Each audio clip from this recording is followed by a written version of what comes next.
Et quand on regarde par exemple en France, on va dire qu'il y a 5 ou 10% des gens qui ont de la crypto-monnaie, mais très peu qui l'utilisent au quotidien. Par contre, quand on regarde dans des pays en voie de développement, si on regarde au Nigeria, si on regarde au Congo, si on regarde au Venezuela, si on regarde au Salvador, si on regarde aux Philippines, voilà, si on regarde dans un certain nombre de pays, en fait, on a des pourcentages d'usage par la population qui dépassent parfois les 30%. Donc ça veut dire qu'en fait, en Europe, si on est autour de 5%, eh ben on va perdre la moitié de notre épargne en même pas 10 ans, ce qui est considérable. Et qui est aujourd'hui utilisé par des organismes d'État français, comme la gendarmerie, ou comme la Société Générale, par exemple. Voilà. Ou le groupe Casino. Hello à tous, bienvenue dans ce nouvel épisode de System Sales, le podcast qui donne enfin la parole aux ingénieurs pour leur permettre de partager avec vous leur parcours exceptionnel dans la vente, l'entrepreneuriat ou encore la transition énergétique.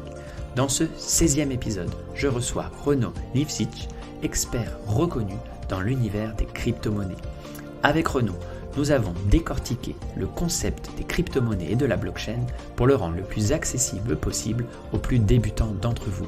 Cela ne nous a pas empêché d'aborder différents sujets tout à fait passionnants, comme comment sauver son patrimoine financier à l'horizon 10 ans face à une inflation galopante. Comment casser le mythe de la surconsommation énergétique. Nous avons vu que l'État français et les banques sont déjà présents sur cet univers. Et enfin, quelles sont les bonnes stratégies d'investissement pour Monsieur Tout-le-Monde. Si vous souhaitez soutenir ce podcast, m'encourager et donc pouvoir continuer à écouter ces passionnantes interviews, je vous encourage toujours à le noter 5 étoiles sur Apple Podcast ou Spotify. Laissez un commentaire et partagez les épisodes du podcast en les taguant sur vos réseaux sociaux favoris. Enfin, comme d'habitude, pour recevoir une fois par semaine des conseils en or pour réussir dans la vente et devenir irrésistible, inscris-toi à ma newsletter, newsletter.systemsales.fr. Le lien est dans la description. Allez, je vous laisse en compagnie de Renaud dans ce nouvel épisode de System Sales.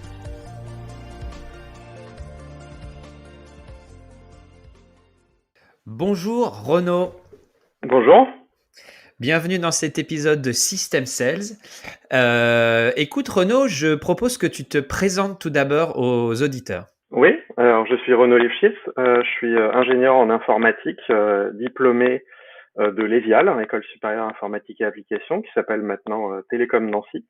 Et j'évolue depuis maintenant 16 ans dans le milieu de la cybersécurité et sur les différents aspects innovation qu'il y a autour, dont beaucoup de blockchain. D'accord, très bien. Alors Renaud, tu m'as été recommandé chaleureusement par Johan Lopez, qui est le créateur de la newsletter, si je dis pas de bêtises, Snowball, qui parle principalement de crypto-monnaie. J'ai eu plusieurs auditeurs qui m'ont contacté pour que nous abordions ce sujet absolument dans le podcast. Ça intéresse beaucoup les ingénieurs et ça intéresse aussi beaucoup les ingénieurs commerciaux. Donc, je suis très heureux de t'avoir avec moi aujourd'hui. Tu peux nous parler un petit peu de ton parcours professionnel? Je pense que ça va intéresser quand même, ça va intéresser tout le monde de comprendre un petit peu ton parcours depuis la sortie de l'école et puis comment tu en es venu à t'intéresser à cet univers des crypto-monnaies et de la blockchain, justement. Ouais, alors ça remonte même bien avant ma sortie d'école, puisque j'ai commencé l'informatique très très tôt, à l'âge de 5 ans. C'est un peu ce qu'on voit maintenant avec les jeunes qui sont attirés par les écrans des tablettes. Bah, moi, c'était un écran d'un PC, donc j'ai commencé à être très curieux par rapport à l'informatique dès l'âge de 5 ans, où j'ai commencé à apprendre l'informatique, à lire et écrire le français, et puis le code informatique en même temps. Euh, et puis évidemment, quand on est jeune, on s'intéresse beaucoup aux jeux, à l'aspect ludique sur l'informatique. Et ensuite, je suis venu un petit peu aux aspects cybersécurité, hacking, par justement les jeux, en essayant de tricher aux jeux. déjà de modifier des sauvegardes dans les jeux pour avancer plus rapidement. Et puis après, en modifiant les jeux eux-mêmes, à faire ce qu'on appelle du patching ou du cracking, modifier le code des jeux pour ne plus être soumis à des ennemis, pour avoir des vies à l'infini, etc., etc. Et puis, quand j'ai atteint le lycée, ensuite, il y a eu l'avènement d'Internet, donc je me suis intéressé au réseau. J'ai fait un bac scientifique, tout ce qu'il y a de plus normal. J'ai pas eu l'occasion de faire de classe préparatoire, donc j'ai fait derrière un DUG maths informatique et applications aux sciences à Paris 6, Jussieu. Et ensuite, comme j'avais des bons résultats et que j'étais bosseur, j'ai fait une école d'ingénieur, donc l'ESIAL, à Nancy, qui maintenant s'appelle Télécom Nancy. Donc un cursus assez traditionnel en 3 ans, dans lequel j'ai continué à approfondir ma passion pour la cybersécurité en faisant différents concours et challenges en ligne, et puis en montant un club sécurité avec d'autres passionnés, de manière à animer des petites sessions hebdomadaires et à transmettre un peu notre passion pour la cybersécurité et faire apprendre aux autres, à nos collègues, voilà tous les tenants et les aboutissants de la cybersécurité à travers souvent des petits challenges en ligne. Après, disons que j'ai été auditeur sécurité ou ce qu'on appelle pen tester jusqu'à maintenant, c'est-à-dire faire des tests d'intrusion pour les entreprises. Donc être mandaté par les entreprises pour les attaquer, entre guillemets à blanc, avant qu'elles se fassent attaquer pour de vrai. Et donc utiliser les techniques et les outils des attaquants pour pirater certains périmètres de l'entreprise et derrière fournir des recommandations à ces mêmes entreprises pour éviter de se faire pirater. Donc on utilise vraiment les mêmes techniques et les mêmes outils que les attaquants, mais évidemment on va pas supprimer de données, on va pas voler de données, et à la place on va fournir des recommandations sous forme de rapports pour améliorer la sécurité de nos clients.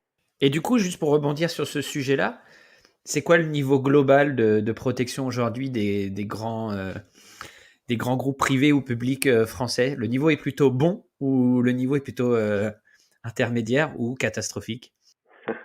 Alors, ça dépend des secteurs d'activité. On constate quand même dans les grands groupes, il y a une prise de conscience maintenant depuis quelques années sur la cybersécurité, et on a plutôt des niveaux de maturité assez corrects dans les grands groupes, par exemple du CAC 40. Par contre, dans les PME et TPE, il y a beaucoup d'efforts à faire. Et aujourd'hui, beaucoup de TPE, PME souffrent de cyberattaques. Et c'est dommage parce que souvent la propriété intellectuelle, l'innovation se situe dans ces PME, TPE qui se font un peu piller, quelquefois par des puissances étrangères, à se faire dérober toutes leurs idées, tous leurs carnets clients, tous leurs brevets, des choses assez sensibles. Donc c'est assez disparate en fait, mais plutôt une différence entre les grandes sociétés et les petites ou moyennes sociétés. Voilà. Et par rapport à ça, ensuite, comment on t'en est venu à justement t'intéresser à l'univers de la blockchain et de la crypto?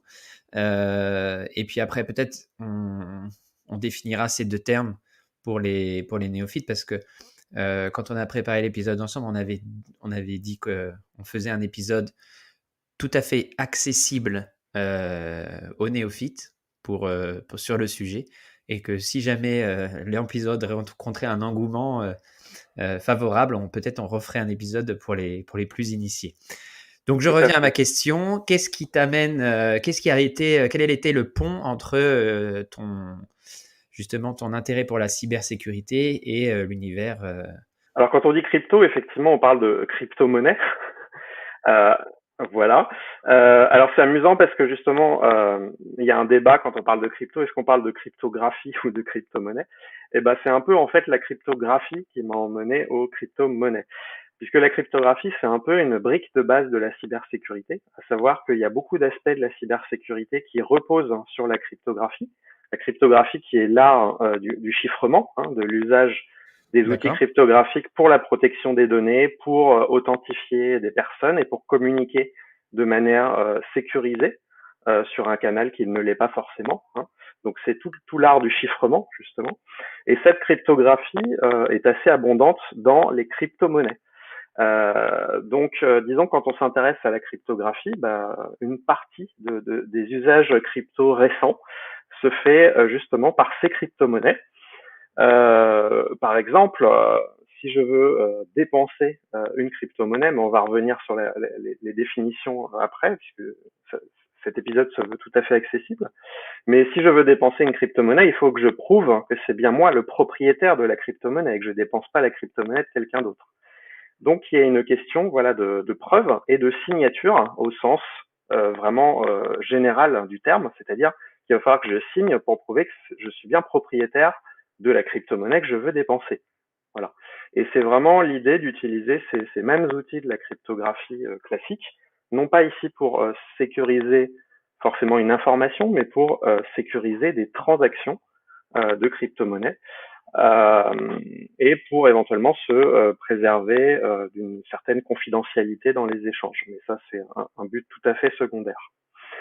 Alors, qu'est-ce qu'on appelle la blockchain parce qu'on parle beaucoup de blockchain, et même, je dirais, un terme encore plus général, qui est registre distribué.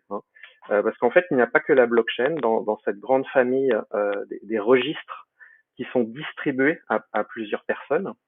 Donc, un registre distribué, comme son nom l'indique, ça va être une base de données qui est synchronisée et qui est donnée à des centaines ou des milliers d'acteurs dans le monde et qui est totalement répliquée. C'est-à-dire que quand on modifie cette base de données sur un nœud, en fait, il y a une synchronisation qui va avoir lieu et cette mise à jour, en fait, se fait sur tous les nœuds à la fois. Donc, tout le monde a une copie exacte à tout moment et répliquée de cette base de données. C'est pour ça qu'on appelle ça une base de données ou un registre distribué. Il s'agit de distribuer ce registre à un maximum de personnes. Et pourquoi le distribuer à un maximum de personnes? Ouais. Alors, si tu fais les questions et les réponses, voilà, c'est très bien. Je vais faire la sieste. Vas-y, continue. Pourquoi le distribuer à un maximum de personnes? C'est pour assurer une certaine transparence et une certaine confiance, puisque plus il y a de témoins en fait à une transaction, moins on peut nier avoir fait cette transaction. Et l'idée justement, c'est que toutes les transactions soient publiques sur une blockchain ou un registre distribué, de manière à ce qu'il y ait une certaine confiance qui s'installe, même si on ne connaît personne sur cette blockchain.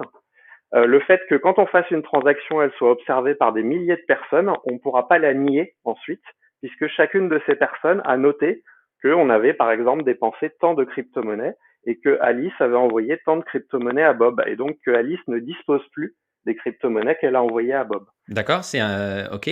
Ça c'est le postulat de départ. Mais quel est l'intérêt du coup d'avoir une traçabilité?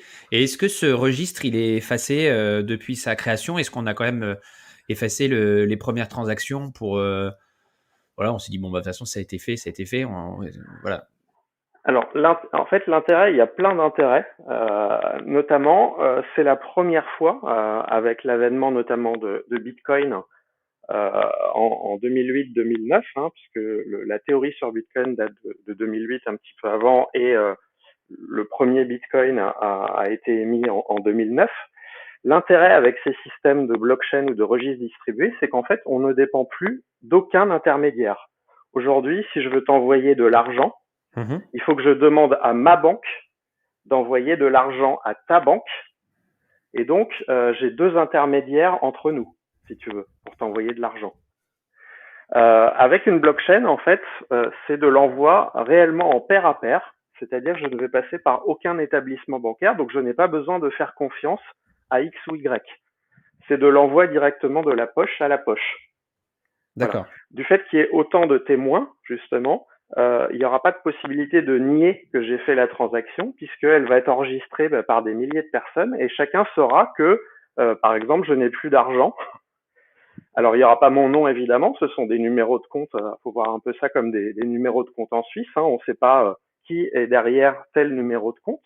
Mais par contre, une fois que j'ai dépensé de l'argent, je ne pourrai pas redépenser cet argent, puisque tout le monde aura bien enregistré que je t'ai viré l'argent et que c'est toi qui disposes maintenant de cet argent. D'accord. Et donc, on n'a plus besoin, de faire confiance à quiconque, de faire confiance soit à une banque, soit à un État, soit à une banque centrale, soit à une banque commerciale, j'ai envie de dire. les transactions se font de la poche à la poche directement. Donc l'échange de valeur se fait sans intermédiaire. Et c'est ça qui est réellement nouveau.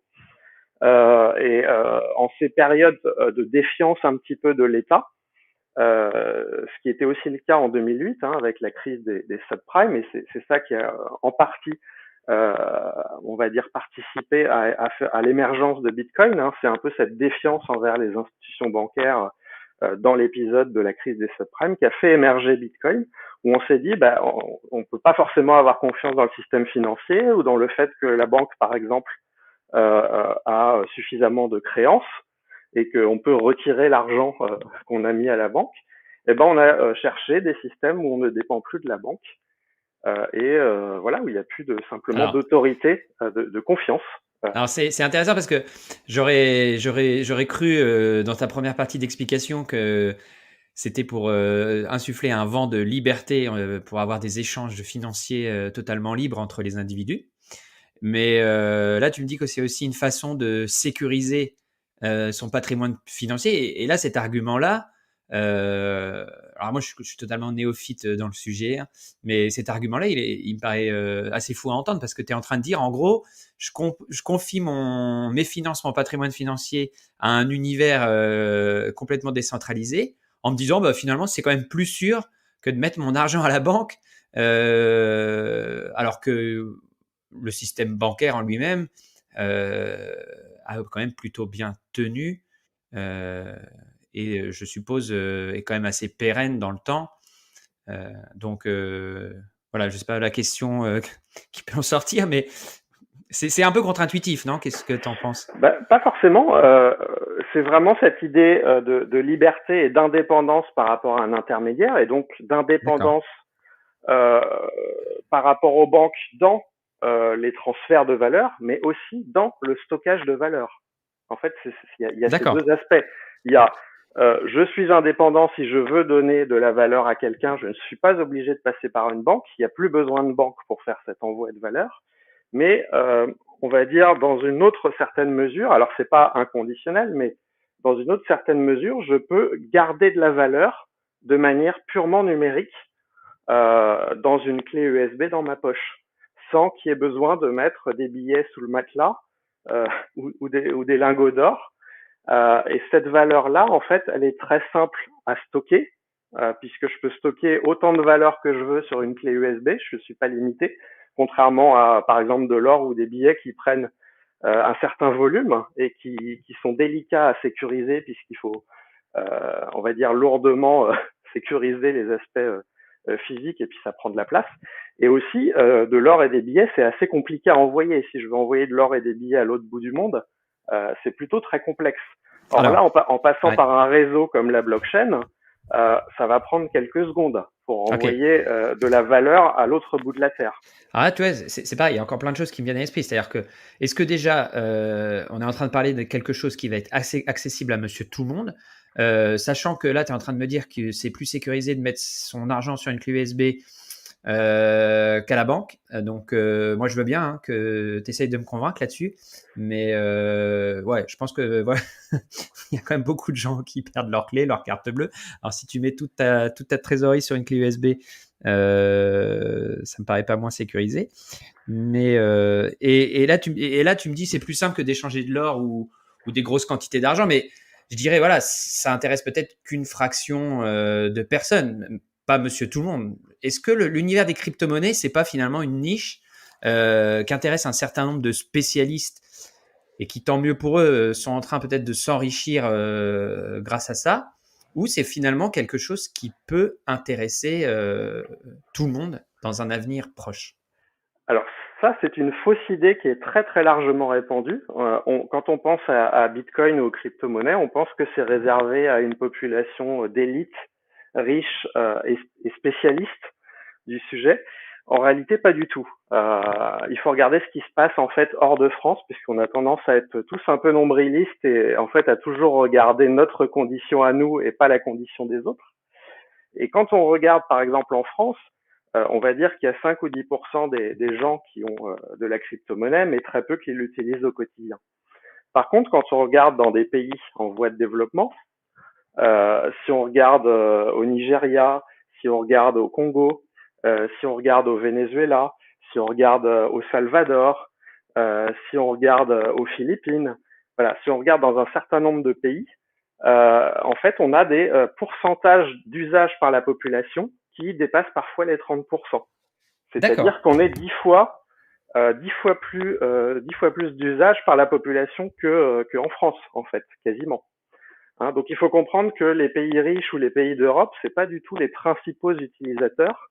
Je parle en part de la population des crypto-monnaies, et que la crypto-monnaie c'est un moyen en fait de substitution à la monnaie nationale pour beaucoup de pays, pour lequel la monnaie nationale en fait n'est pas forte du tout, voire s'effondre de jour en jour parce que les pays ont des mauvaises politiques monétaires.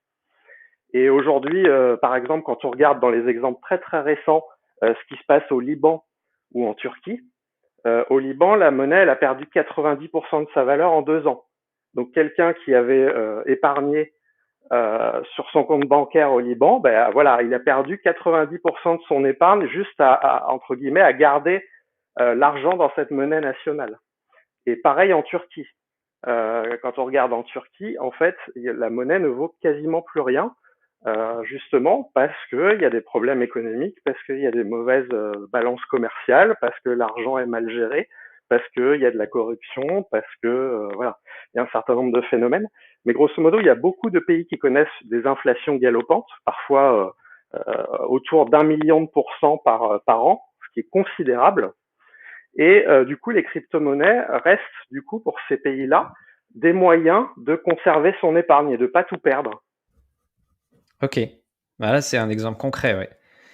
C'est un exemple très très concret.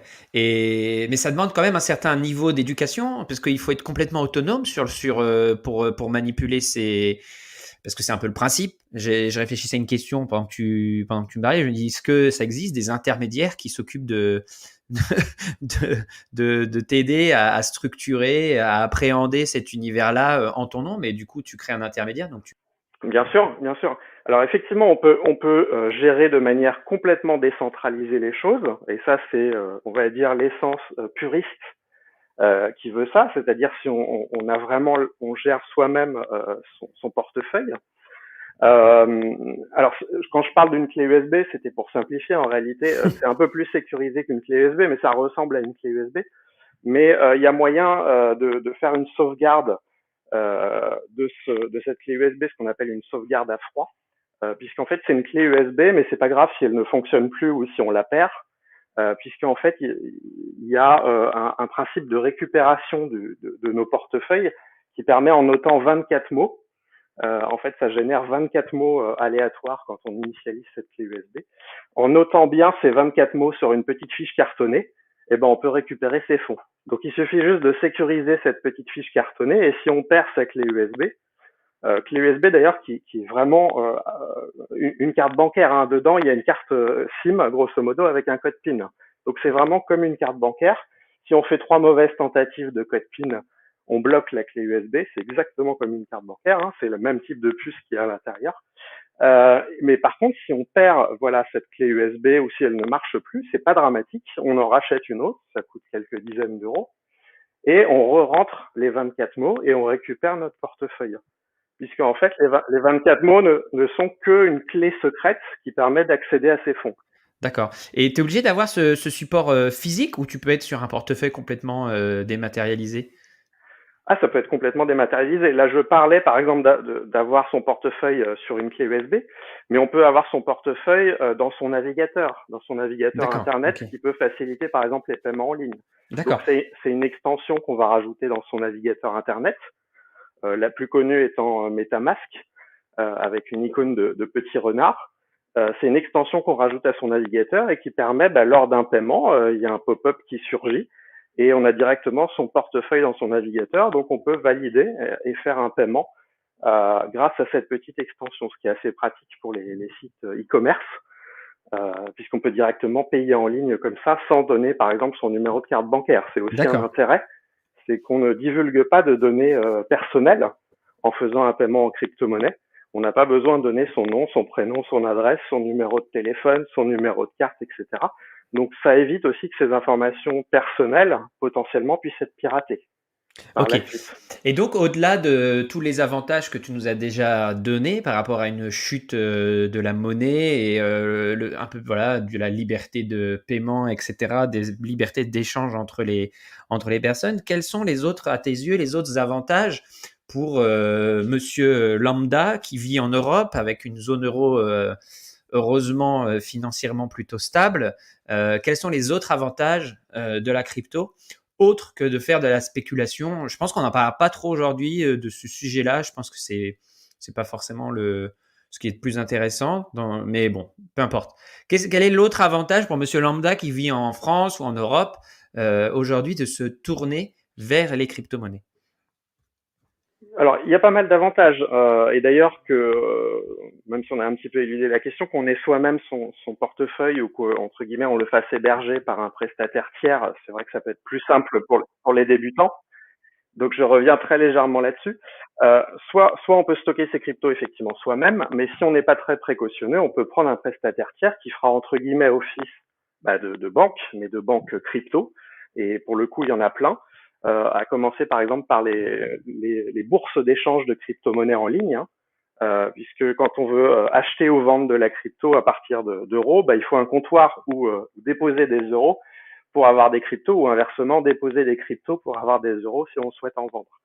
Donc il y a un certain nombre de bourses d'échange en ligne qui peuvent aussi garder vos crypto-monnaies dans le cadre où vous êtes débutant et donc vous avez juste un login mot de passe, on va dire classique, pour accéder à votre compte et pas forcément toutes les contraintes d'avoir l'argent chez vous dans une clé USB sécurisée. Voilà. Alors c'est moins sécurisé, mais c'est un petit peu plus pratique pour les débutants d'avoir son argent sur une place d'échange ou une banque intermédiaire entre guillemets en ligne. Et quel est l'avantage d'avoir des crypto-monnaies pour des Européens ou des gens qui n'ont pas de problème, on va dire, de stabilité monétaire? Alors déjà, il faut voir qu'en fait, si, on a tous des problèmes de stabilité monétaire. Si on regarde aujourd'hui aux États-Unis ou en Europe, on a une inflation qui est quand même assez conséquente. En Europe, on est entre 4 et 5% d'inflation par an. Aux États-Unis, ils en sont à 7 ou 8%. Là, je parle de chiffres très récents, hein, qui datent de quelques semaines. Donc, ça veut dire qu'en fait, en Europe, si on est autour de 5%, on va perdre la moitié de notre épargne en même pas 10 ans, ce qui est considérable. En même pas 10 ans, hein. Donc à peu près en 8 ans, si on garde ce niveau d'inflation, à peu près en 8 ans, on va perdre la moitié de notre pouvoir d'achat. On ne perdra pas en nombre d'euros, mais notre pouvoir d'achat, ce qu'on pourra acheter avec ces euros, va fondre de la moitié dans 8 ans. Et 8 ans, c'est court. C'est très court comme délai, hein. Donc si vous avez prévu d'épargner pour acheter de l'immobilier, par exemple, une maison, potentiellement, voilà, vous perdez la moitié de cette épargne en même pas une décennie, ce qui est énorme. Donc les crypto-monnaies peuvent servir d'investissement alternatif. C'est un actif financier comme une action, comme de l'immobilier ou comme de la matière première, comme de l'or par exemple. Voilà, ça permet de diversifier aussi ses investissements. C'est aussi comme ça qu'on peut le voir. Donc là, il y a 2 points intéressants. C'est est-ce qu'aujourd'hui la crypto-monnaie c'est une valeur d'un refuge, mais est-ce que la stabilité des crypto-monnaies est suffisante pour en faire une valeur refuge? Parce que tu parles d'instabilité monétaire, enfin au niveau de l'inflation, mais au niveau des cryptos, il y a quand même une fluctuance de la valeur, donc tu as quand même une risque si tu investis sur une crypto que la valeur de cette crypto baisse, ou est-ce qu'il existe des valeurs refuges? Et le deuxième point, tu comparais la crypto à l'or. Est-ce que j'ai cru comprendre que en fait, par exemple, le Bitcoin, il y a une quantité limitée en circulation, comme l'or dans le monde. C'est-à-dire que c'est ce qui fait aujourd'hui sa valeur, c'est que on peut acheter du Bitcoin, mais à un moment donné, on n'en crée plus de Bitcoin, ou on en crée par d'autres systèmes, mais on peut en parler aussi après, mais voilà. Donc, la première question, c'est est-ce qu'aujourd'hui, la crypto-monnaie est assez stable, ou certaines valeurs de crypto sont assez stables pour en faire une bonne valeur refuge? Et la deuxième question, est-ce que tu peux nous expliquer un petit peu ce système de quantité limitée dans le temps? très bien. Alors, effectivement, sur la stabilité des cryptos, ça aura échappé à personne que les crypto-monnaies sont plus volatiles en général que les monnaies d'État. Euh, alors, ça dépend aussi de quelle crypto-monnaie. Parce que Bitcoin, par exemple, pour prendre la plus célèbre des crypto-monnaies, hein, celle qui possède le plus de capitalisation au monde, et ça représente environ la moitié de la capitalisation de toutes les crypto-monnaies, c'est Bitcoin, et l'autre moitié est répartie parmi des milliers d'autres crypto-monnaies. Hein, donc la part du roi, on va dire, c'est Bitcoin. Ben, ce qu'on constate, effectivement, c'est que Bitcoin est plus volatile qu'une monnaie d'État, c'est très clair. Bitcoin peut bouger de 5 voire 10% par jour, ce qui est très volatile puisqu'une monnaie d'État aura cette volatilité-là à peu près en un an. Hein. Donc on a quelque chose qui potentiellement est une centaine de fois plus volatile qu'une monnaie d'État. Ceci dit, ce qu'on constate, c'est que Bitcoin là a 13 ans environ, et Bitcoin est de moins en moins volatile, puisque la volatilité, en fait, elle vient essentiellement d'un écart important entre l'offre et la demande sur un marché, et du fait qu'il n'y ait pas assez de liquidité, c'est-à-dire pas assez d'acheteurs et pas assez de vendeurs. S'il y a beaucoup d'acheteurs et beaucoup de vendeurs, les prix auront du mal à bouger. Alors que s'il y a très peu d'acheteurs, très peu de vendeurs, chaque achat ou chaque vente fait faire un bond assez important à la valeur. Et donc, avec l'adoption de Bitcoin par les institutionnels, parce que maintenant, depuis 2-3 ans, il y a des banques et des sociétés qui ont converti une partie de leur trésorerie en Bitcoin, on a beaucoup plus de volume et beaucoup plus d'acheteurs et vendeurs. Ça s'est institutionnalisé. Et donc, la volatilité de Bitcoin, ce qu'on constate, c'est qu'elle diminue d'année en année, puisqu'il y a de plus en plus d'acteurs qui en ont. Voilà. Et c'est pas une façon de sécuriser l'épargne en argent classique pour les gens, tu dis les banques ou des choses commencent à transférer des actifs en Bitcoin, c'est pas une façon aussi pour eux de sécuriser, ou c'est juste pour leur patrimoine personnel? Ce qui est intéressant, c'est qu'on en vient du coup à ta deuxième question, puisque là, ça va être très lié à ta deuxième question. D'accord. Ta deuxième question était sur le fait qu'il y ait une quantité effectivement limitée de Bitcoin. Et tu as comparé ça avec de l'or, et c'est plutôt une bonne comparaison, non pas de comparer l'or et le Bitcoin, parce que les deux sont différents, mais de comparer surtout le fait que les deux, en fait, ont un supply, hein, c'est-à-dire une quantité en circulation limitée. D'accord. Donc l'or, effectivement, c'est une matière première et c'est quelque chose qu'on peut pas falsifier ou pas créer dans d'énormes quantités, facilement. On a une quantité qui est très limitée et c'est d'ailleurs assez complexe d'extraire de l'or. Ça nécessite beaucoup d'énergie, beaucoup d'efforts, beaucoup de moyens, de la prospection, même des produits chimiques, des engins de chantier, etc. pour extraire des tout petites quantités d'or. Hein. On parle de quelques grammes. Et donc l'or est en quantité très limitée dans le monde, tout comme d'ailleurs le Bitcoin. Effectivement, le Bitcoin a été créé et dans l'esprit d'avoir une quantité limitée à 21 millions d'unités pour justement avoir une quantité aussi limitée. Parce que le gros problème des monnaies d'État, et c'est vrai dans 99% des monnaies d'État, c'est que ce sont des monnaies, ce qu'on appelle inflationnistes, c'est-à-dire qu'elles n'ont pas de quantité limitée. Aujourd'hui, il n'y a pas de quantité limitée d'euros qui a été fixée, il n'y a pas de quantité limitée de dollars, mais c'est vrai dans n'importe quel pays. C'est-à-dire que chaque année, on imprime de plus en plus de monnaie, en fait, dans tous les États. Et contrairement à ça, donc Bitcoin se veut être déflationniste. Donc, c'est donc une réserve qui existe en quantité limitée. D'accord. Contrairement aux monnaies d'État qui, elles, sont en quantité illimitée. Et ça, c'est un fait qui est acté dans le registre initial, justement, qui se promène depuis la création du Bitcoin et qui est répliqué. C'est-à-dire que personne peut aujourd'hui prendre l'initiative de modifier cette quantité de Bitcoin. Ça, c'est quelque chose qui est présent dès le début dans le code informatique de Bitcoin. Et personne ne peut changer ça de sa propre initiative. Il faut qu'il y ait aujourd'hui un consensus très large et un accord très large pour modifier cette règle, entre guillemets. Consensus qui n'aura très vraisemblablement jamais lieu, puisque c'est un peu l'essence même de Bitcoin de fonctionner avec une quantité limitée, et c'était vraiment un vœu pieux du créateur, et beaucoup de choses reposent sur ce concept de rareté numérique, justement, pour en faire quelque chose qui est un peu similaire à de l'or et pour en faire quelque chose qui ne sera pas fondant, contrairement à une monnaie d'État dans le temps. D'accord.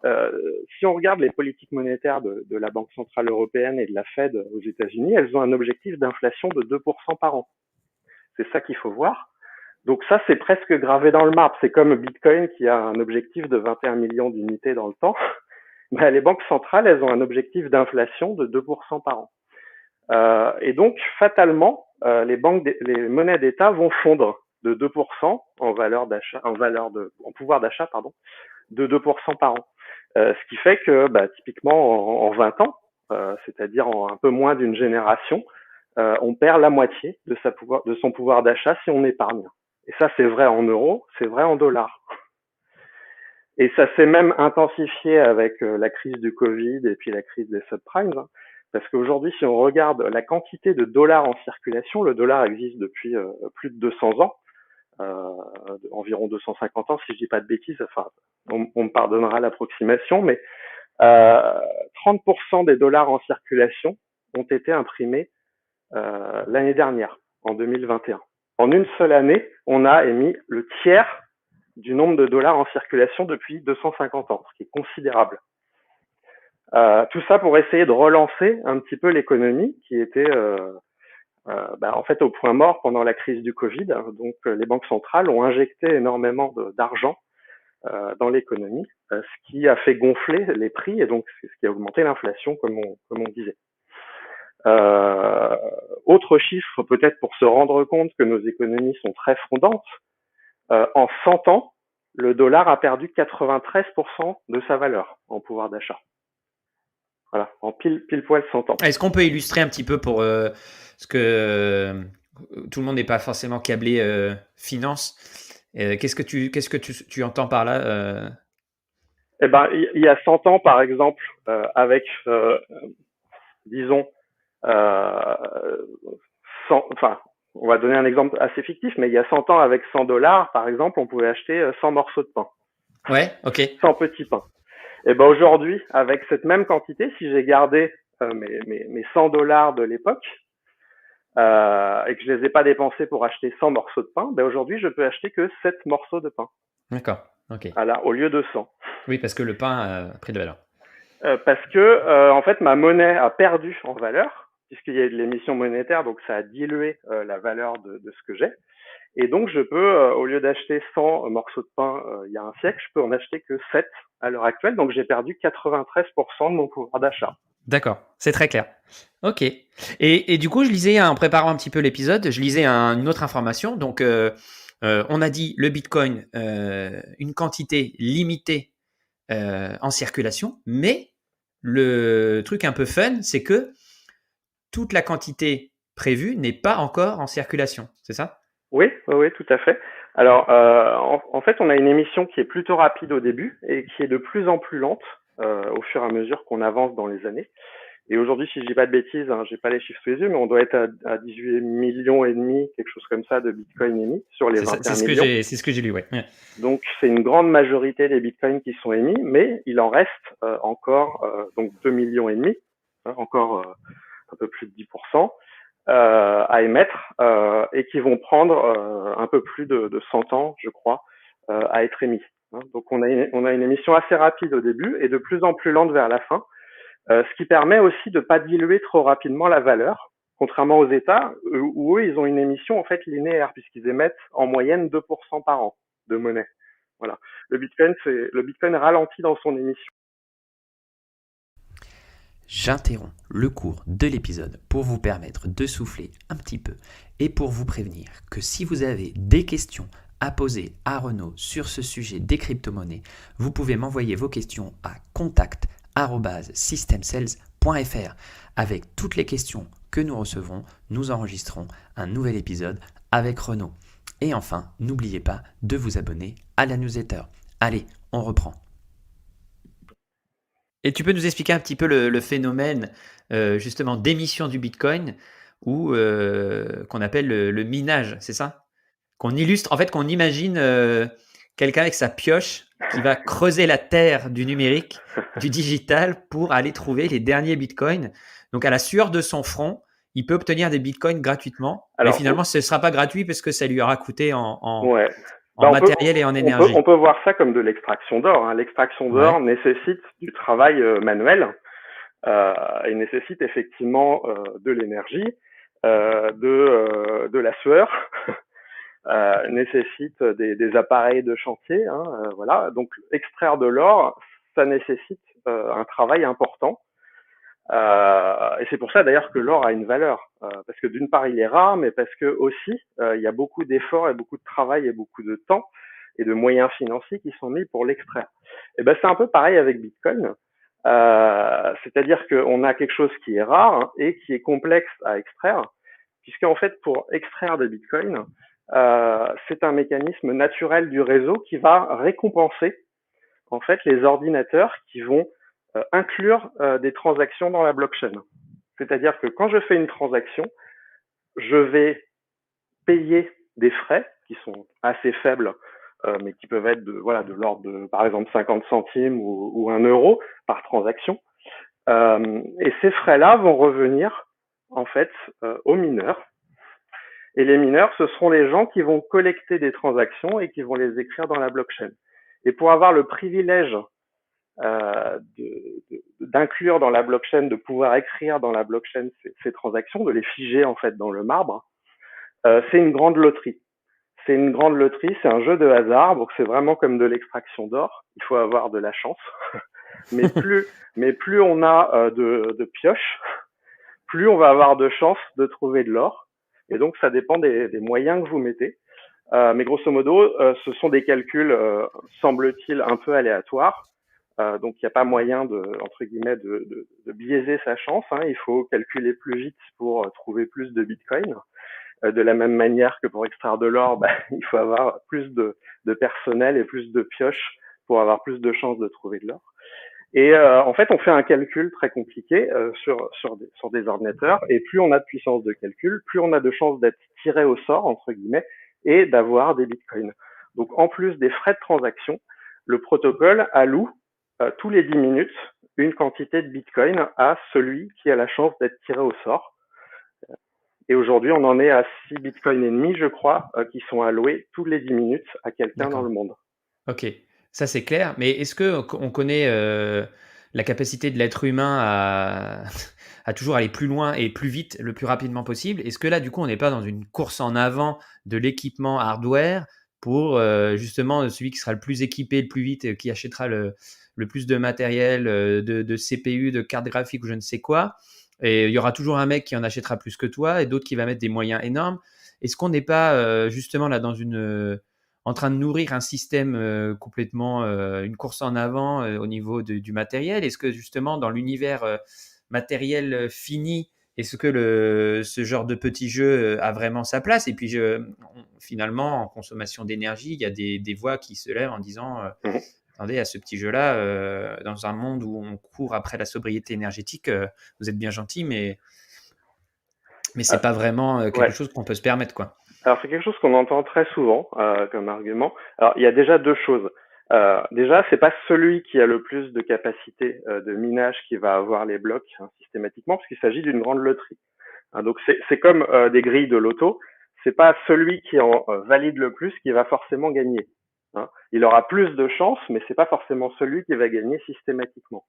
Donc en fait, c'est proportionnel. La récompense va être proportionnelle aux moyens qu'on a mis dans le minage. Voilà. C'est pas toujours le même qui va gagner, autrement dit, même si quelqu'un a beaucoup plus que les autres. Et d'autre part, c'est un système avec un équilibre économique. C'est-à-dire que personne va mettre 10 millions de moyens par an si c'est pour gagner 1 euro. Hein. Il faut qu'il y ait un équilibre entre ce que je dépense et ce que je vais gagner. Et donc, ça n'a aucun sens de mettre des moyens délibérés en millions si c'est pour gagner quelques dizaines d'euros. Voilà, je caricature, mais en fait, le vrai enjeu, il est là. Et donc, ce qu'on constate au final, c'est que le coût d'extraction moyen d'un bitcoin, il est très proche du coût matériel et électrique pour le produire. Hein. Enfin, le prix qu'on va pouvoir le vendre est très proche du coût de production. Hein, il y a une petite marge de 5, 10, voire 15% par moment. Mais en fait, on a très peu de marge de manœuvre, si j'ose dire. Et aujourd'hui, par exemple, là, Tu n'as pas un gros phénomène de spéculation sur le minage. C'est-à-dire que tu sais que si tu fais du minage, tu peux revendre ce que tu as obtenu, tu peux le revendre 15, 10, 15 ou voilà. 5, 10, 15, et bon, généralement au-dessus, mais pas toujours. On n'a pas cette sécurité-là parce que là, par exemple, depuis 2-3 semaines, le Bitcoin baisse pas mal, les crypto-monnaies baissent pas mal, et d'ailleurs, c'est pas uniquement le seul marché qui baisse puisque la bourse aussi baisse avec en fait les Américains qui ont annoncé leur intention de relever les taux. Ça a fait baisser tous les marchés financiers, Bitcoin compris. Ouais. Et aujourd'hui, du coup, il est moins rentable de miner du Bitcoin puisqu'on va pouvoir vendre son Bitcoin 30 ou 40% moins cher qu'il y a un mois. D'accord, ok. Donc très clairement, il y a des gens qui ont dit ah bah ça vaut plus le coup de miner puisque aujourd'hui je suis en perte. J'avais 10% de marge, mais aujourd'hui j'en ai moins 30 si je le vends. D'accord. Donc en fait c'est un équilibre, voilà, entre le coût et le prix du Bitcoin. Et ce qu'on constate, c'est que le prix s'aligne à peu près sur les coûts. Et qu'il n'y a pas, entre guillemets, il n'y a pas une marge considérable et des gens qui s'enrichissent considérablement en minant, très clairement. Et pour ce qui s'agit de la consommation énergétique, c'est vrai que c'est un sujet voilà, qui revient quand même assez souvent. On entend beaucoup dans les médias que Bitcoin pollue, etc., etc. Alors déjà, il faut bien différencier la consommation et la pollution, c'est très différent, puisque par exemple, à peu près dans le monde, on a 70% de l'énergie qui est utilisée pour miner du Bitcoin qui est non carbonée. Donc il faut comprendre que du coup, elle n'émet pas de carbone et donc elle est peu polluante en fait. Donc la consommation et la pollution, c'est pas la même chose. Déjà, il faut bien faire la différence entre les deux. Mais je te répondrai que l'énergie que tu utilises à faire ça, tu l'utilises pas ailleurs et on est quand même à la chasse au kilowatt disponible. Alors, exactement, voilà. Exactement. Sauf qu'il y a un point qui est sans doute très peu connu pour nos auditeurs et d'ailleurs pour beaucoup de politiques aussi, par ailleurs. C'est comme vous savez tous, l'énergie, ça se stocke très mal. On peut pas stocker de l'énergie qu'on a en surplus et la distribuer plus tard, sauf des toutes petites quantités d'énergie. Mais grosso modo, toute énergie produite, si elle n'est pas consommée, elle est perdue. Oui, c'est vrai. Et ça, c'est notamment très vrai pour toutes les énergies renouvelables, c'est-à-dire l'éolien, l'hydroélectrique, le solaire. Voilà, on en produit quand on a l'opportunité d'en produire, parce que c'est les forces de la nature qui choisissent quand est-ce qu'on a de l'eau de pluie, quand est-ce qu'on a du soleil, quand est-ce qu'on a du solaire. Mais c'est pas du tout calé sur une activité humaine, ces productions d'énergie. D'accord. Et donc, en fait, on a des grandes périodes où on a des surplus d'énergie qu'on ne peut pas stocker. Oui. Et c'est là qu'il est intéressant, justement, de rentabiliser cette énergie en utilisant le surplus d'énergie, celui qui n'est pas consommé normalement, pour faire du minage. D'accord. Et cette idée-là a permis notamment de financer des centrales électriques dans des pays très pauvres, dans lesquels ça n'aurait pas été rentable d'installer une centrale électrique pour alimenter un village de 1000 personnes, disons, parce que justement, il n'y a pas assez de marge et il y a un trop gros amortissement à avoir, et c'est pas intéressant de construire une centrale électrique pour un village de 1000 personnes, surtout que la consommation, elle va être, par exemple, en été très faible. Eh ben, plutôt que de dire, on construit pas de centrale électrique et on n'alimente pas le village et les gens restent sans électricité, eh ben, on peut construire un village électrique et être certain d'avoir une rentabilité, justement en permettant à des mineurs de payer cette électricité pour financer la centrale électrique. Et de cette manière-là, on arrive à implanter des centrales électriques dans des pays pauvres pour lesquels ça n'aurait pas été rentable de construire des centrales électriques. Donc, on donne de l'électricité à des gens qui n'en avaient pas. Et on ne consomme pas de l'énergie utile, on ne consomme que des surplus. Et ça se fait de plus en plus aujourd'hui. Si on regarde les pays dans lesquels il y a beaucoup de mineurs, ce sont des pays où il y a des surplus d'énergie. C'est le Kazakhstan, c'est la Russie. Ce sont des pays d'Amérique du Sud qui ont beaucoup de, par exemple, d'énergie hydroélectrique. Et ces énergies-là, on ne sait pas les stocker et elles sont en surplus assez fréquemment. Donc on la paye très peu cher puisque c'est de l'énergie en surplus. Ça intéresse les mineurs puisque l'électricité est très peu chère, et ça intéresse les installateurs de centrales puisque ça leur permet de rentabiliser de l'énergie qui serait de toute façon perdue, et donc il vaut mieux avoir un peu d'argent que d'en avoir zéro. Ça me fait. Tu as cité certains pays qui sont pas des modèles démocratiques avancés, on va dire, ou peut-être des modèles autoritaires du futur qu'on retrouvera partout dans le monde. Mais du coup, voilà, on pourrait s'embarquer dans une discussion sur les crypto-monnaies et les aspects un peu les négatifs par rapport aux sociétés qu'on connaît actuellement. Mais je pense que ça nous emmènerait sur un terrain un peu loin, et je vois l'heure qui tourne, donc ce sera peut-être pour l'épisode numéro 2. On a parlé beaucoup du Bitcoin, mais des crypto-monnaies, il en existe, je sais pas, des centaines, des milliers. Est-ce qu'elles reposent tous sur le même système? Est-ce qu'aujourd'hui, il y a d'autres valeurs, on va dire, stables, comme le Bitcoin, sur lequel bah, voilà, on peut investir sans danger, enfin sans danger. Attention, je fais disclaimer, l'échange ici n'a aucune valeur de conseil, etc. Mais voilà, quand je dis sans danger, avec une faible volatilité, est-ce que, voilà, première question, combien il existe d'autres cryptos? Est-ce qu'elles reposent tous sur le même fonctionnement de quantité limitée, de minage, etc.? Alors, il existe beaucoup de cryptos, comme je disais, Bitcoin c'est à peu près la moitié, si on fait les choses très rondes, de toute la valeur de toutes les autres crypto-monnaies. Donc il y a une autre moitié en termes de volume financier qui est ventilée sur, je dirais, environ 200 000 crypto-monnaies. Alors en réalité, quand on parle de 200 000 crypto-monnaies, il y a les monnaies qui ont leur propre blockchain, et il y a ce qu'on appelle des jetons. C'est-à-dire des choses un peu parfois fictives qui sont émises sur des blockchains, mais qui sont pas la monnaie principale d'une blockchain, qui sont juste des jetons que des gens ont rajoutés sur cette blockchain et utilisent cette blockchain comme moyen de transport, et ensuite échangent autre chose que la monnaie principale de la blockchain. Oula, Donc okay. Crypto-monnaie et jetons, bon, c'est des notions un petit peu différentes, mais grosso modo, il faut savoir qu'il y en a environ 200 000 en plus de Bitcoin. Évidemment, il y en a une très très grande majorité, ce sont des choses qui ont aucun intérêt, qui ont été créées juste pour rigoler. C'est pour ça que par exemple qu'on parle de Dogecoin. Dogecoin,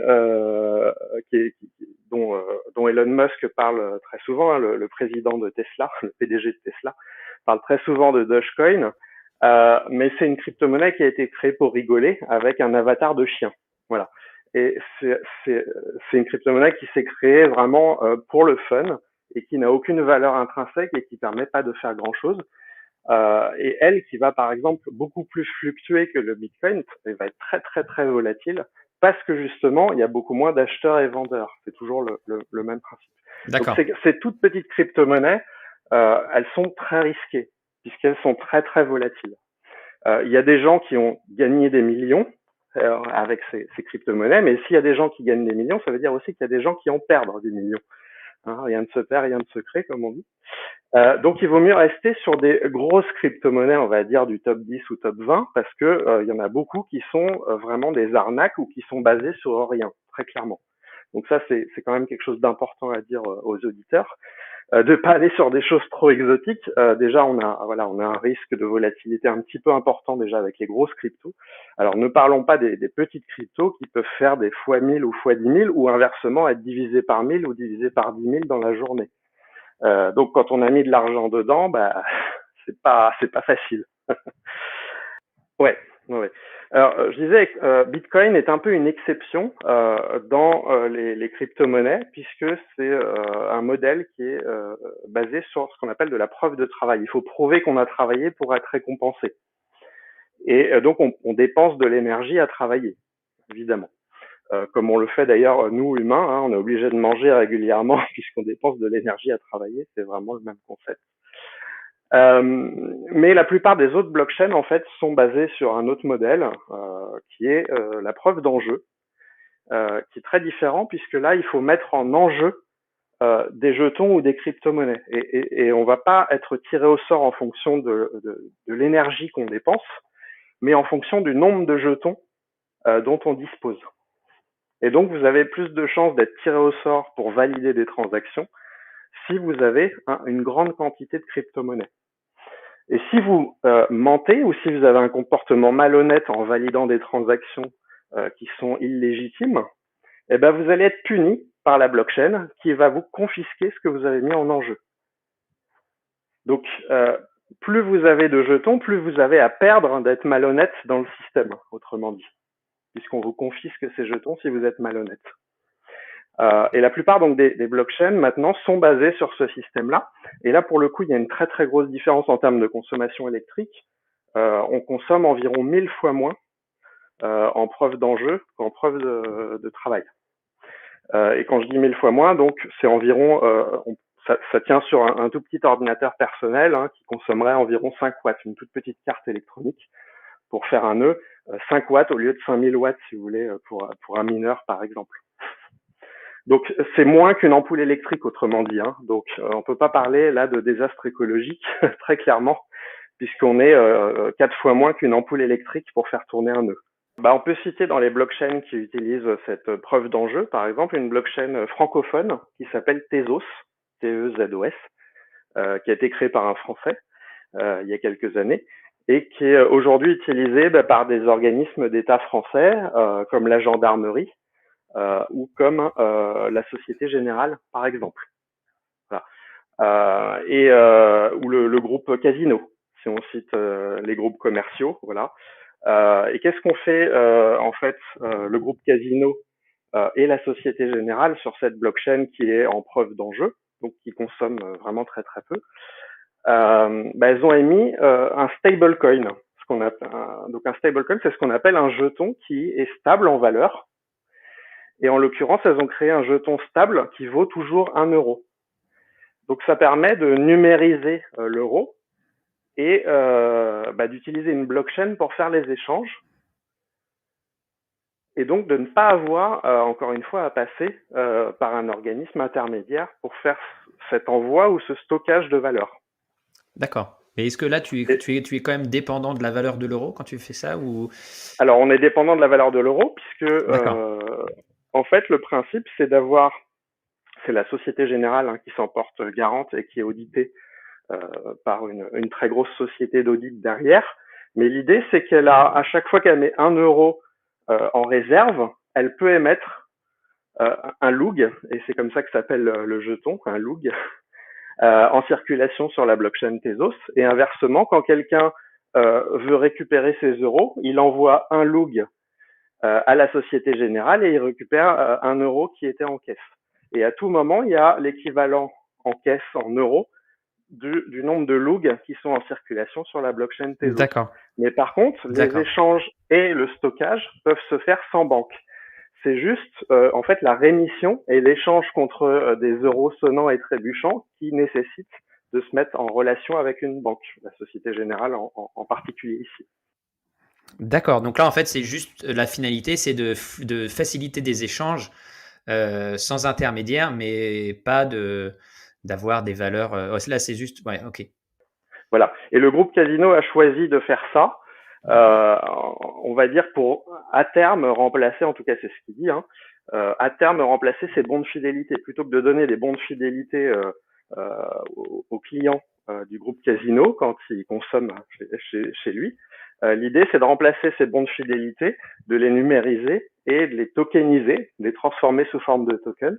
Et le groupe Casino souhaite plutôt donner des lugs à ses clients, à ses bons clients, pour les fidéliser, ce qui leur permettra de consommer non pas uniquement dans leur groupe, mais ailleurs aussi, puisque ces jetons ont aussi une valeur en dehors de l'univers du groupe Casino, puisqu'ils valent 1 euro. Et ces jetons-là, si c'est bien compris, les tokens, ces jetons peuvent te servir à acheter des crypto-monnaies aussi. Oui, parce que à partir du moment où on est dans l'univers blockchain, on peut échanger un jeton contre un autre. Il y a plein de places de marché pour le faire. Et donc, on peut échanger ces lugs contre des bitcoins, ces lugs contre de l'Ethereum ou ces lugs contre des euros. D'accord, ok. Renaud, on va arriver à une bonne... C'est passionnant, j'ai pas vu le temps passer. Moi, j'avais encore 2 questions à te poser. Et tu sais que j'avais fait un appel à questions à certains abonnés. Ouais. Et j'ai eu une réponse. Mais du coup, Arthur m'en voudra énormément si je ne te pose pas ces questions. Ça aurait été quand même dommage de demander aux gens de poser la question et de ne pas les poser. Donc, on va poser les questions d'Arthur et je poserai les miennes après. Donc, Arthur te demande, ce que tu penses des crypto-blockchains non totalement décentralisées, type Ether ou Sorare. Je ne comprends pas la question, mais tu la comprends sûrement. Donc, Alors, l'Ether est quand même bien décentralisé, donc je pense que il y a une petite confusion. Mais après, il y a des choses, on va dire, qui sont moins décentralisées. On a parlé, par exemple, des logs de la Société Générale, qui n'ont pas de valeur sans qu'il y ait une contrepartie par un acteur centralisé, bien évidemment. Mais il y a aussi, donc, si on parle de Sorare, Sorare fait des cartes à collectionner sous forme de jetons, notamment des cartes à collectionner de footballeurs, un petit peu comme pour ceux qui sont pas tout jeunes comme moi, comme les autocollants à collectionner qu'on échangeait dans les cours de récré.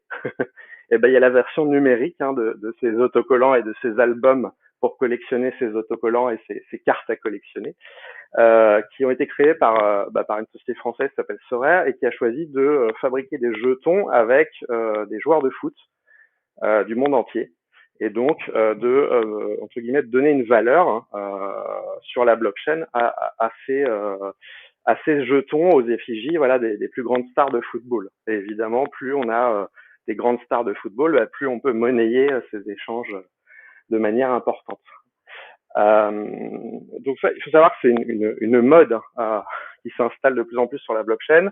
C'est vraiment pour les artistes de distribuer des faibles tirages d'œuvres d'art. Donc l'œuvre d'art peut être réellement une peinture, peut être une sculpture, peut être ce qu'on veut.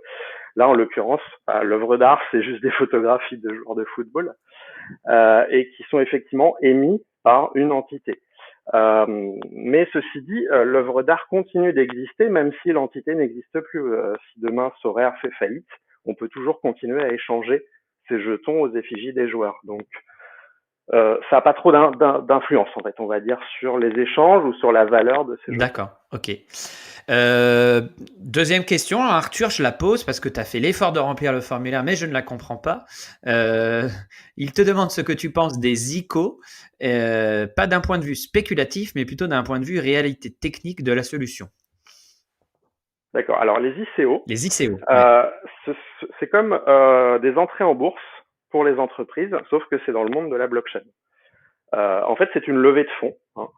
Pour une entreprise, elle choisit d'ouvrir son capital quand elle rentre en bourse en émettant des actions, et chaque action va avoir un prix déterminé, et c'est comme ça que les entreprises qui rentrent en bourse lèvent des fonds.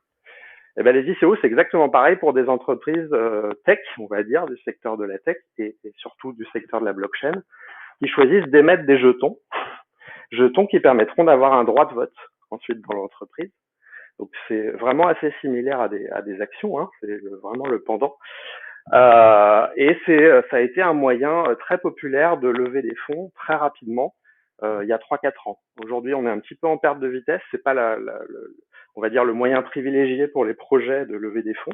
Mais il y a 3-4 ans, c'était un moyen très rapide et très facile pour lever des fonds. L'idée, c'est plutôt que de rechercher 2 ou 3 gros investisseurs, on va dire dans son réseau, aller chercher une banque ou aller chercher une très grosse entreprise pour investir dans notre startup, eh ben on va privilégier, on va dire des plus petits portefeuilles, mais en plus grande quantité. C'est-à-dire, au lieu de choisir 3 gros investisseurs, on va prendre 100 000 petits porteurs ou 1 million de petits porteurs. Et on va réussir à réunir des sommes très intéressantes pour sa levée de fonds très rapidement. Et c'est comme ça qu'on a vu des entreprises du secteur crypto. Je parlais de Tezos, qui est une blockchain française, par exemple. Eux, ils ont réuni 800 millions de dollars très rapidement grâce à une ICO. Donc une autre application possible des crypto-monnaies et de la blockchain. Voilà, pour lever de l'argent et monter votre structure, l'ICO, ça peut être un excellent moyen. Ça peut être plus rapide que de passer par des moyens de financement traditionnels quand on monte sa boîte. Super intéressant. Ça, c'était pour les questions d'éditeurs. Moi, j'avais une autre question que j'avais notée en préparation. C'était aujourd'hui, est-ce qu'il y a un intérêt, on a parlé tout à l'heure de l'application des cryptos pour monsieur tout le monde qui veut se faire un patrimoine. Est-ce qu'aujourd'hui, par exemple, on dit aux gens, si vous voulez investir en bourse, il suffit d'investir 100 € par mois, voilà, c'est très suffisant, ou même 200, enfin après le montant, peu importe. Est-ce qu'aujourd'hui, on peut avoir la même logique? C'est-à-dire, j'investis une centaine d'euros par mois sur le Bitcoin. Je fais ça pendant les 10 prochaines années. Voilà, c'est une façon de placer son patrimoine. Est-ce que c'est un intérêt de faire ça ou on est plutôt sur un jeu où il faut amener tout de suite des sommes, voilà, je mets 2000, 6 mois après, je remets 4000. Enfin, tu vois, est-ce qu'on est sur la même logique de placement financier? C'est très bien que tu en parles pour terminer, parce que effectivement, la raison pour les crypto-monnaies, c'est vraiment la diversification de patrimoine. Et comme pour toute diversification de patrimoine, faut pas mettre tout son argent dans le même panier, hein, comme on dit. Donc évidemment, faut pas mettre tout son argent dans les crypto-monnaies, mettre uniquement l'argent qu'on a, on va dire, en plus et qui nous est pas nécessaire pour vivre. Et d'autre part, il faut pas rentrer brutalement en mettant des milliers d'euros d'un coup sur les cryptos. La meilleure manière de rentrer, effectivement, c'est de faire ce qu'on appelle du DCA, hein, du dollar cost averaging, et c'est-à-dire d'investir des petits montants régulièrement, de manière à lisser un petit peu notre prix d'achat et de pas dépendre juste de notre prix d'entrée, qui est pas forcément d'ailleurs le prix le plus intéressant, parce que quand vous choisissez d'acheter de la crypto, vous n'êtes pas en général au plus bas, surtout si vous avez attendu 10 ans pour en acheter. Voilà. Donc, une bonne manière de rentrer dans la crypto en prenant pas trop de risques et en visant plutôt le long terme et en ne spéculant pas, et d'ailleurs je déconseille aux débutants de spéculer, c'est-à-dire d'acheter et de vendre sans arrêt, plus vous faites de mouvements, plus vous avez de chances de prendre une mauvaise décision. Donc il vaut mieux en fait acheter et garder sur le long terme. Et aujourd'hui, ce qu'on constate, c'est que si vous gardez votre Bitcoin au moins 3 ans, vous ne pouvez pas perdre de l'argent, quel que soit le moment où vous l'avez acheté, même si vous l'avez acheté au plus haut ou lorsqu'il battait des records. Donc l'idée, c'est vraiment de garder vos crypto-monnaies au minimum 3 ans, voire plus, et d'acheter régulièrement, effectivement, par exemple 100 euros par an de crypto-monnaies. Comme ça, vous diminuez votre risque. Vous mettez pas tout dans le même panier et vous mettez des montants aussi raisonnables et ça vous permet de vivre à côté et de pas vous priver. Il y a des intermédiaires qui permettent ce type de placement. Je prends la dernière fois, moi, complètement. Je donne pas de nom, mais voilà, j'ai regardé un petit peu le site crypto.com et il me proposait de verser de manière à la fréquence que je voulais, un montant que je voulais sur un crypto que je voulais, quoi, en fait, en gros. Alors, crypto.com, c'est pas mal, mais c'est pas ce que je conseillerais pour cette stratégie-là. D'accord. Je vais rester dans les sociétés françaises, tant qu'à faire. Ouais, vas-y. Et on a des Français qui sont spécialisés vraiment dans l'achat régulier de petits montants et c'est très facile à automatiser depuis votre compte bancaire. Donc c'est vraiment eux que je recommanderais. C'est la société Stackinsat qui est basée à Biarritz. Ils sont spécialisés vraiment dans l'investissement régulier à petits montants pour acheter du Bitcoin. Ça, tu peux nous l'épeler pour... Oui, alors Stackinsat, c'est STACKINSAT. Très, très clair. Ok. Oh, bah, super conseil. Voilà, donc société française à Biarritz et ils prennent des frais qui sont très minimes puisqu'ils regroupent en fait tous les envois de Bitcoin dans une même transaction. Donc du coup, ça vous permet de pas payer trop cher vos transactions Bitcoin et vous envoie vos Bitcoins à l'adresse que vous souhaitez. Donc soit directement dans votre navigateur, soit dans votre clé USB. Voilà, vous les recevez directement chez vous en 24 heures et vous pouvez définir des fréquences qui sont toutes les semaines, tous les mois et le montant que vous souhaitez. Très bien, bah écoute, je les contacte. S'ils veulent sponsoriser l'épisode, je laisse ce passage, sinon je couperai et je mettrai. Et ils sont très sérieux. Je connais bien l'équipe. Je suis aussi client chez eux. Tu n'es pas actionnaire, dis-moi, il n'y a pas de conflit. Je suis pas actionnaire. Je suis pas actionnaire chez eux. J'ai pas donné de lien de parrainage non plus, donc j'ai pas d'intérêt spécifique à les recommander autrement que du fait qu'ils sont sérieux et français. Donc c'est déjà de bonnes raisons. Si vous tapez Renault 20, vous n'aurez rien du tout à la sortie. Ok. Bah écoute, je pense qu'on a survolé le sujet parce que ce serait quand même très prétentieux de dire qu'on a couvert l'intégralité du sujet en 1 heure. Mais honnêtement, moi c'est pour ça que je fais un podcast et c'est pour ça que j'invite des gens de valeur. C'est pour me former gratuitement. Et donc je pense que les gens qui vont écouter cet épisode vont apprendre aussi beaucoup de choses. Avant d'arriver sur la conclusion, Renaud, si tu es d'accord, moi je vais encourager les gens qui écoutent l'épisode à me contacter, donc contact@systemsales.fr. Vous posez vos questions sur l'épisode, sur les cryptos, sur les blockchains. par rapport à ce qu'on vient de dire aujourd'hui. Et si tu es d'accord, Renaud, on refera un épisode un peu plus poussé pour répondre aux questions des gens qui nous ont contactés. Bah oui, avec plaisir. Là, donc le but, c'était d'avoir un épisode très introductif pour des gens qui ont entendu parler du sujet, mais qui ont besoin d'un peu d'éclairage, notamment sur des idées reçues. Hein. On a balayé pas mal d'idées reçues qui, au final, s'avèrent être de mauvaises idées reçues. Et je pense qu'il faut voir les choses assez positivement sur quelque chose qui est probablement d'avenir et qu'on va de plus en plus utiliser tous les jours. On commence à voir, comme on a dit, hein, une vague arrivée d'une trentaine ou quarantaine de pays hein, pour lequel il y a une vraie adoption au quotidien.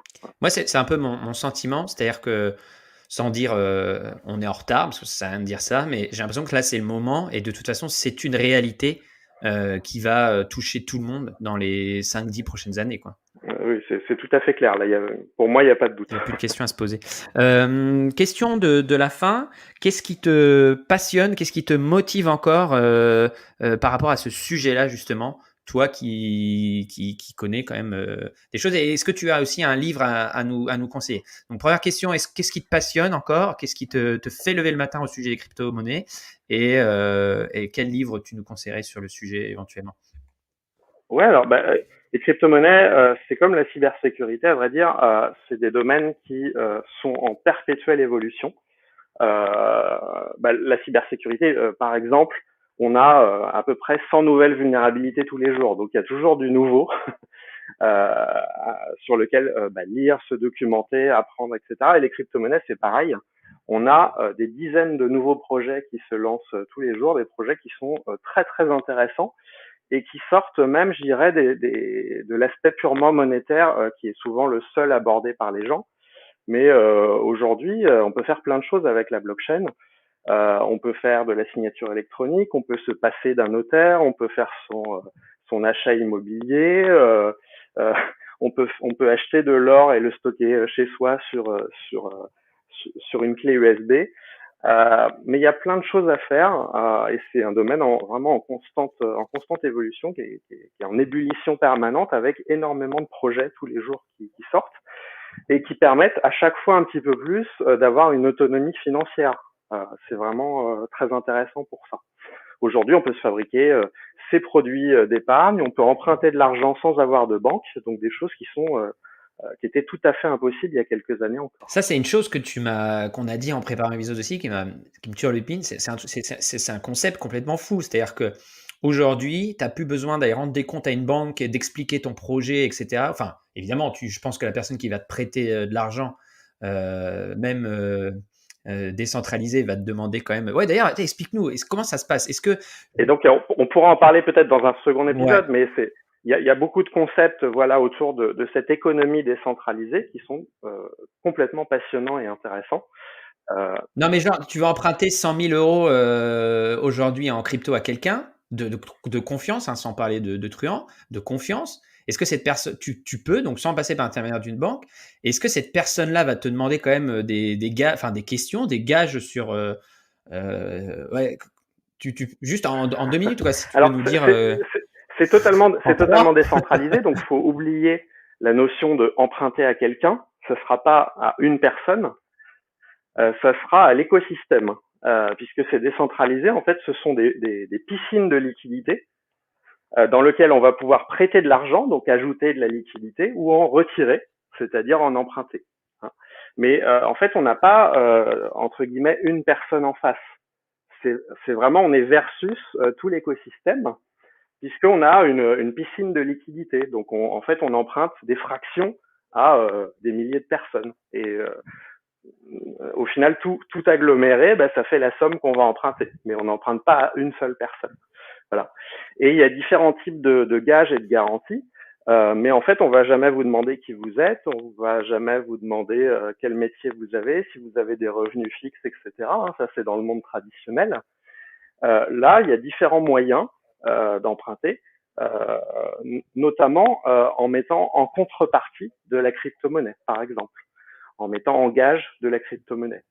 Ah oui, d'accord. Donc en fait, par exemple, donc ça demande quand même d'avoir un petit patrimoine en crypto en crypto, ou on avait parlé par exemple des cartes à collectionner Sorare par exemple. Ouais. Et ben vous pouvez mettre en gage des cartes à collectionner, puisque maintenant il y a des systèmes qui acceptent des œuvres d'art que vous pouvez mettre en gage pour emprunter de l'argent.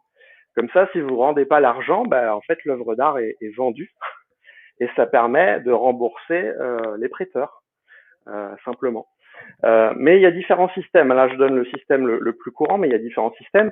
Sinon, vous pouvez avoir une avance sur les intérêts aussi, et que en fait, vous mettez en gage de la crypto-monnaie, elle rapporte des intérêts, et en fait, vous allez rembourser de moins en moins, puisqu'en fait, vous avez déjà mis en gage quelque chose qui rapporte des intérêts. Donc, plus vous empruntez longtemps, entre guillemets, moins vous avez à rembourser. Il y a des systèmes qui sont très différents du coup de la banque classique, où c'est l'inverse qui se produit. D'accord. Ok. Bon, écoute, à creuser. Et donc, la question n'est pas innocente, parce que je sais que tu as participé à l'élaboration d'un livre, donc c'est le moment d'en parler. Après, tu peux en conseiller un autre et pas celui-là. Mais... Alors, effectivement, j'ai participé à la rédaction d'un livre. Alors, je dis tout de suite, je n'ai aucun intérêt à vendre ce livre, puisque je ne touche pas un centime sur les ventes de ce livre-là. J'ai participé bénévolement, notamment à la rédaction d'un chapitre dans ce livre sur la finance décentralisée. Mais c'est Bitcoin et les crypto-monnaies pour les nuls, seconde édition. Alors, prenez bien la seconde édition, parce que la première édition date un petit peu. Maintenant, elle doit avoir 3 ou 4 ans. Et c'est un domaine qui est en constante évolution. Par contre, si vous prenez la seconde édition, elle doit dater d'octobre dernier, donc elle est toute récente, elle a moins de 3 mois. Donc je vous conseille ce très bon bouquin qui permet d'avoir un aperçu d'un peu tout ce qui se fait sur la blockchain. Donc Bitcoin et les crypto-monnaies pour les nuls, dans la collection pour les nuls, seconde édition. Voilà, je ne gagne pas un centime sur les ventes, encore une fois, donc il n'y a pas d'intérêt pour moi, à part vous dire que le livre est très bien fait. Et que j'ai contribué bénévolement à écrire un chapitre sur le sujet. Tu gagnes pas un centime, mais tu gagnes un micro Bitcoin, ce qui vaut beaucoup plus. Ok Renaud, écoute, je te remercie beaucoup pour ta disponibilité. Je pense qu'on a battu le record de longueur de l'épisode, mais je crois que, très bien. Merci Mathieu. Ça valait le coup. Merci à toi, et puis écoute, on reste en contact pour éventuellement la réalisation de l'épisode 2. Merci Renaud, allez, au revoir. On verra selon l'intérêt des auditeurs. Merci Mathieu, au revoir. Voilà, j'espère que cet épisode vous a plu. Comme je vous le disais, n'oubliez pas d'envoyer des questions à Renaud et à moi-même à contact@systemsales.fr. Nous n'y manquerons pas d'y répondre. Si nous avons suffisamment de questions, nous enregistrerons un nouvel épisode. Et enfin, notez cet épisode 5 étoiles sur Spotify ou Apple Podcast, laissez un commentaire et partagez-le autour de vous. Allez, à bientôt!